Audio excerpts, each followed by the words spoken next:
Okay, gang, I need you all to listen up. I need you to tune in. I need from start to finish in this episode of the Pit Stop. I need you to think like the sales department. You may love me on this one. You may hate me on this one. Either way, this is some of the best advice that we can give you. Think like the sales department. Check it out.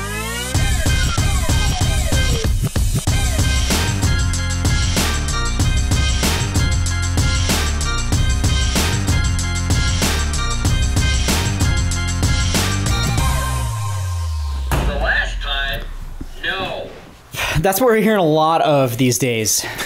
No? No. No. No, I don't have time. No. I can't do it. No. I'm not going to do it. I'm hearing a lot of that right now, and we're hearing a lot of that right now, and it's just it's crazy to me, man. What the responses and just sometimes the attitude or the mentality, wrong word, the mentality of what we're hearing, what we're seeing, and I don't have time. It's too much.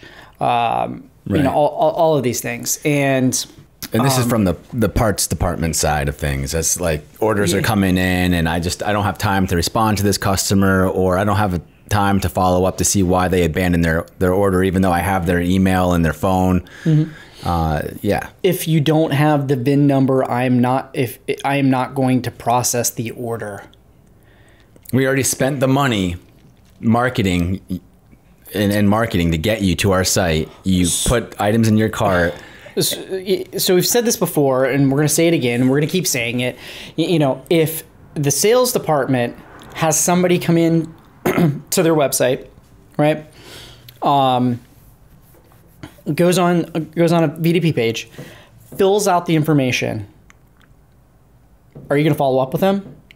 100% they're going to follow up with them. 100%.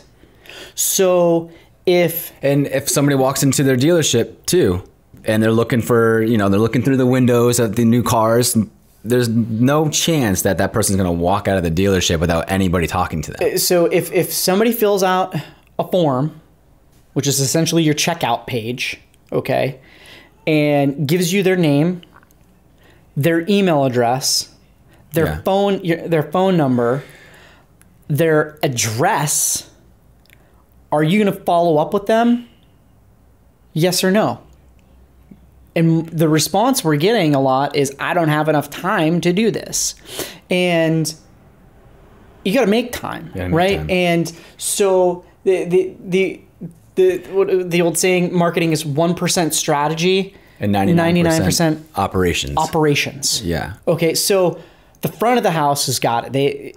They got to figure it out. They got the live chat on every single website. Somebody walks into the dealership. Everybody's getting multiple touch points. Maybe the GM will talk to them. A salesperson will talk to them. They don't leave. They get a BDC that is responding to and qualifying the leads.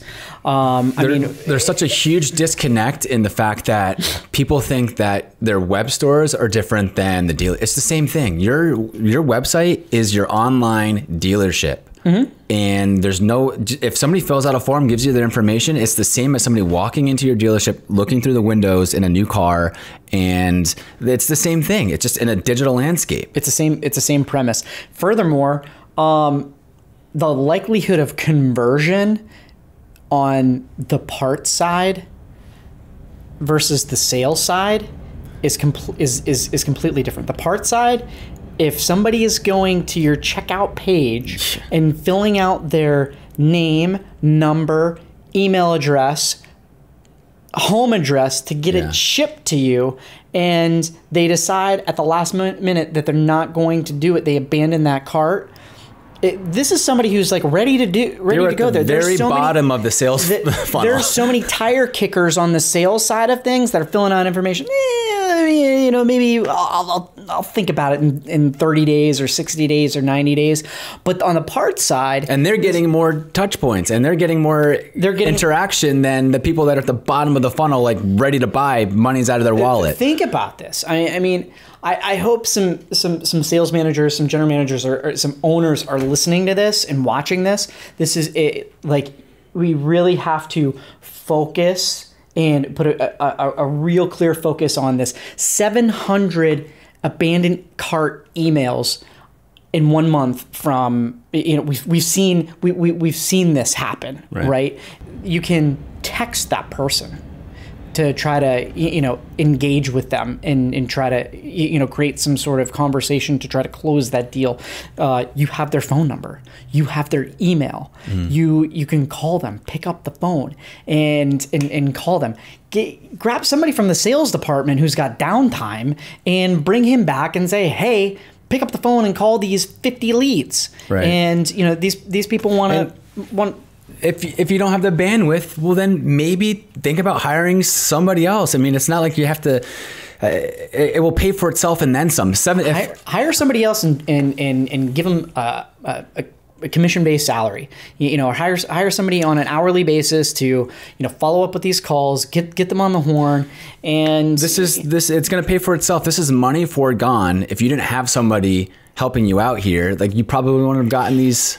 Yeah, and Chris, it's mind-boggling to us, and we see this, we talk, and I don't want to sound like we're preaching here, right? Like, but I know that a lot of you know this, and but it's really simple, and we talked about it before, like about trying to like reverse engineer the process, and how consumers are coming into your website, what they're looking for, they're buying the experience. A lot of these sites, there's a lot of websites that are out there that look a lot the same. And if they're showing the same part image on site A, B, C, D, and E, they're like, I don't know. But if site E might cost a little more, but they have something in place to follow up with them, and it's, once again, it's about the operations, and site E follows up with them. Hey, that guy buys, and maybe it was a little more, but somebody followed up with them and said, hey, like, what can I do to help you out with your process here? Right. Like, do you have questions? What can I do to help you?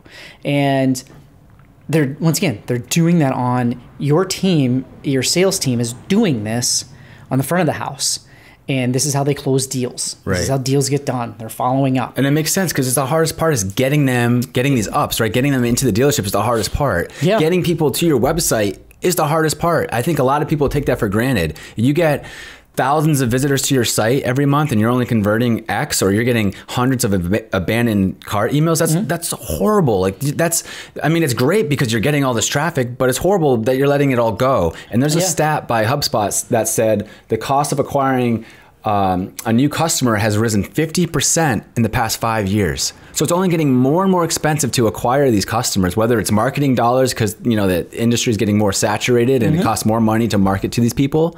So that should give you more of an incentive to not let them go, to follow up. Yeah. And the cost of acquiring a new customer is always going to be more than retaining a new one. So it should be in your best interest to do everything that you can to figure out why are they abandoning their emails. Follow up with these people. Guys, who wants it more?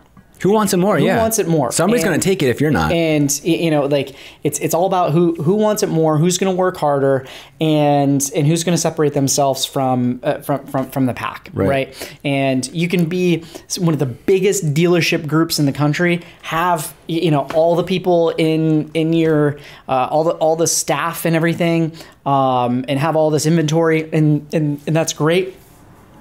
But if there's guys out there that have that are selling 30 cars a month, from dealerships, but are number one in the country and in parts and accessory sales. And why? Because they've got a better system in place, better operations, and they want it more. They're hungry. They want it more. They're hunting down every order, and they're not letting hundreds of orders go by and from abandoned carts. They've got a process in place to handle every one of these orders. Right, just like the sales side does. Why does the sales side have all these, their operations are like just ask your sales manager, your general manager, are you going to let 700 leads go by?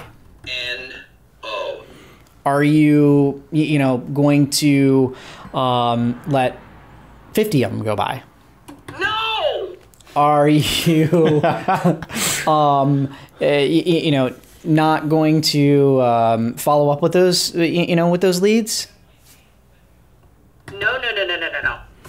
You have a BDC that is doing this, right? So I just, we can't stress enough, like, it's the importance of putting the operations in place, putting the systems in place. It's not to deflect what we're doing, right? From, we're marketers and we're driving traffic to the website and to the websites. And look, there's times where there's ebbs and flows and, we need to recalibrate and reload and, shift focus and go in, if one strategy is not working, or if it was working in the past and it, something happens, we've got to make a pivot and try something else, something new, and we do that.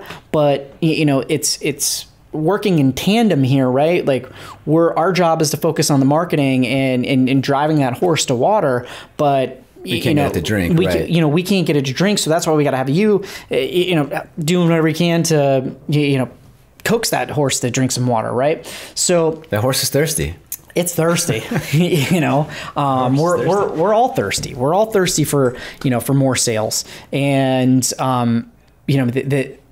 they're there. The consumers are there. Don't let them go, and don't let them walk out the door and go to the dealership across the street. Right. I mean, it's just rule of thumb. Don't let them walk out the door. Like, let's get the deal done. Do whatever we can to get the deal done. We got to think like that. And, times have changed. The department needs to change. The process needs to change. The mentality needs to change. And we're not saying that you're not working hard, right? Like, not saying that you're not working hard. It's about taking it up another level and working even harder. That's what we got to focus on is just taking it up another level, like working harder and outworking your competition. Who wants it more? Who wants it more? Do you want to lose, Chris? I don't want to lose. Never want to lose. Do you want to lose? I think the answer is very clear.